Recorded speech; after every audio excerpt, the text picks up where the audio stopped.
Praise the lord.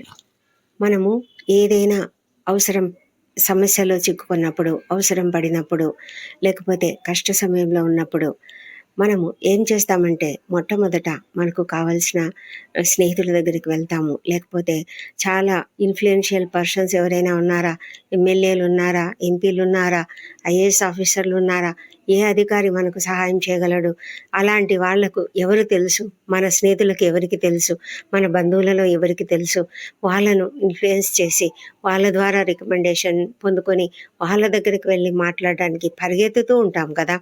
అయితే దేవుడు చెప్తూ ఉన్నాడు, మనుషులను నమ్ముకొనుట కంటే యెహోవాను ఆశ్రయించుట మేలు, రాజులను నమ్ముకొనుట కంటే యెహోవాను ఆశ్రయించుట మేలు అని కీర్తనకారుని ద్వారా ఈ మాటలు దేవుడే మనకు చెప్తూ ఉన్నాడు. నన్ను నమ్మండి, నేను కదా మీకు సహాయం చేసేది అని.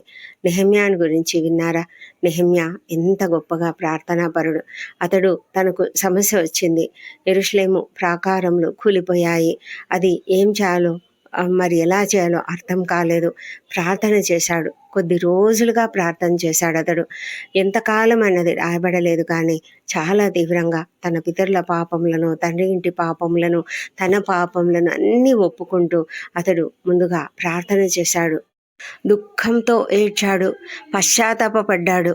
అయితే అతడు దేవుని పైన మాత్రమే ఆధారపడి దేవుని ఎదుట విజ్ఞాపన చేశాడు. అప్పుడు దేవుడు అతని ప్రార్థన విన్నాడు.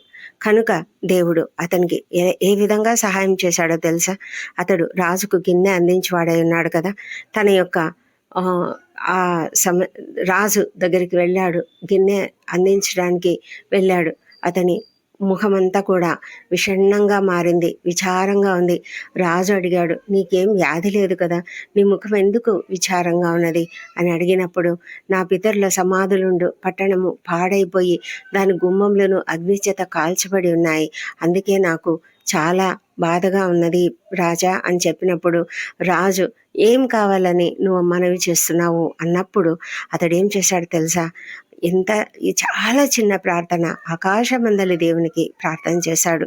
ఏ విధంగా చేశాడో తెలియదు. తన మనస్ఫూర్తిగా దేవునికి 1-2 సెకండ్లో, 3 సెకండ్లో, 10 సెకండ్లో తెలియదు, కానీ చిన్న ప్రార్థన చేసి ఆ తర్వాత రాజుతో చెప్పినప్పుడు రాజు వెంటనే అంగీకారం తెలిపి అతనికి కావలసిన వనరులన్నీ ఇచ్చి ఏర్పాట్లన్నీ చేసి అతని దేశంనకు ప్రయాణమైపోయి తన పనులు తాను చేయడానికి ఆజ్ఞ ఇచ్చాడు, పర్మిషన్ కూడా ఇచ్చాడు.